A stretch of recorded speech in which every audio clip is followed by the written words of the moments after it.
ਨਾਲ ਯਾਰ ਨਬੀ ਪਾਕ ਨੂੰ ਬਹੁਤ ਪਿਆਰ ਐਸੀ ਆਖਿਆ ਮੁਲਕ ਆਰਾਕ ਵਿੱਚ ਜੰਗ ਸੀ ਆਖਿਆ ਮੁਲਕ ਆਰਾਕ ਵਿੱਚ ਜੰਗ ਸੀ ਉਹ ਇਸ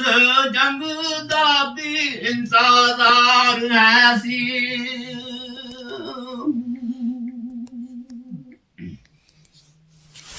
ਤੇ ਮੁਸਲਮਾਨ ਜੀ ਸਾਹਿਬ ਈਮਾਨ ਕਿਹੜਾ ਇਮਤਿਹਾਨ ਲੈਂਦਾ ਪਰਵਤਗਾਰ ਹੈ ਸੀ ਮੁਸਲਮਾਨ ਜੀ ਸਾਹਿਬ ਈਮਾਨ ਕਿਹੜਾ ਇਮਤਿਹਾਨ ਲੈਂਦਾ ਪਰਵਤਗਾਰ ਹੈ ਸੀ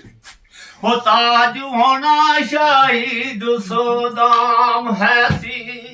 ਤਾਜ ਹੋਣਾ ਸ਼ਹੀਦ ਸਦਾਮ ਐਸੀ ਤੇ ਕਰਨੀ ਜ਼ਾਲਮਾਂ ਨੇ ਮੰਦੀ ਕਾਰ ਹੈ ਸੀ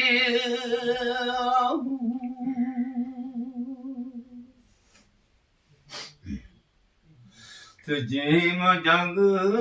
ਰੱਖਦਾ ਲਿਖ ਕਿਸਾ ਨਕਸ਼ਾ ਖਿੱਚ ਸੱਜਣਾ ਅਰਬਸਤਾਨ ਵਿੱਚੋਂ ਮੇਮ ਮੁਲਕ ਆਰਾਕਦਾ ਕਿਉ ਖਿੱਚ ਨਕਸ਼ਾ ਕਿ ਜਿਮ ਜੰਗ ਆਰਾਕਦਾ ਲਿਖ ਕਿਸਾ ਨਕਸ਼ਾ ਖਿੱਚ ਸੱਜਣਾ ਅਰਬਸਤਾਨ ਵਿੱਚੋਂ ਉਹ ਖਬਰਾਂ ਸੁਣ ਕੇ ਸਦਰ ਸੁਦਾਮ ਦੀਆਂ ਉਹ ਸ਼ੇਰ ਡੁੱਲ ਪਏ ਨੇ ਕਲਮਦਾਨ ਵਿੱਚੋਂ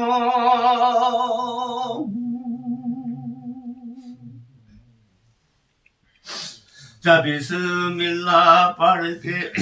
ਉਹ ਕਲਮ ਛਾਈ ਫੜ ਕੇ ਸ਼ੇਰ ਕੱਢ ਕੇ ਆਣ ਜ਼ਬਾਨ ਵਿੱਚੋਂ ਉਹ ਕਿਸਾ ਲਿਖੇ ਬਾਜ਼ਾਰ ਸੁਦਾਮ ਦਾ ਜੀ ਉਹ ਕਿਸਾ ਲਿਖੇ ਬਾਜ਼ਾਰ ਸੁਦਾਮ ਦਾ ਜੀ ਤੇ ਫਜ਼ਲ ਮੰਗ ਜਨਾਬ ਰਹਿਮਾਨ ਵਿੱਚੋਂ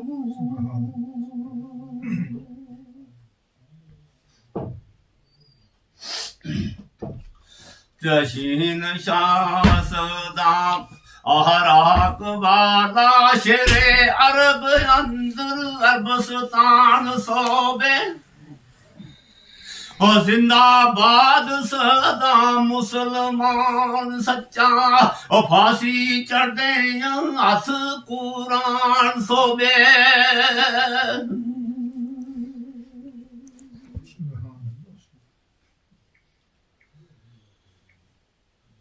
ਗਿੱਦੜ ਬੁਸ਼ ਦੇ ਨਾਲ ਸਕਰਾਰ ਕਰਦਾ ਬਾਬਾ ਸ਼ੇਰ ਸਦਾਮ ਜਵਾਨ ਸੋਬੇ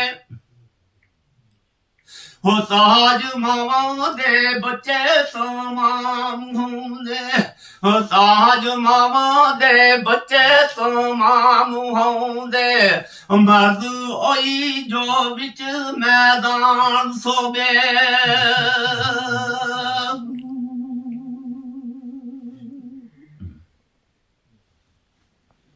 ਜਸ਼ੀਨ ਸ਼ਾਹ ਸਦਾਮ ਜੇ ਲੋਕ ਆਖਣ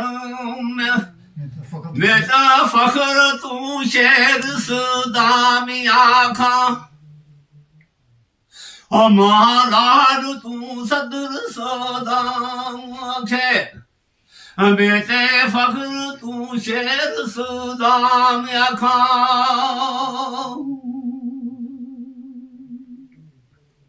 तशीन शाह सदाम जे लोग आखन गोसे पाक दामे गुलाम आखा लाड तू सदर सुदाम आखे मैं ते फख्र तू शेर सुदाम आखा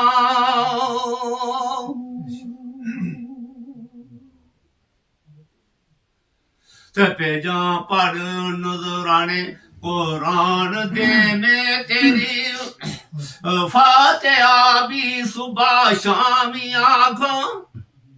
ਉਹ ਜ਼ਿੰਦਾਬਾਦ ਆਰਾ ਕੁਦੇ ਆਵਾਜ਼ ਆਵੇ ਜ਼ਿੰਦਾਬਾਦ ਆਰਾ ਕੁਦੇ ਆਵਾਜ਼ ਆਵੇ ਉਹ ਤੇਰੀ ਕਬਰ ਨੂੰ ਲੱਖ ਸਲਾਮ ਆਖਾਂ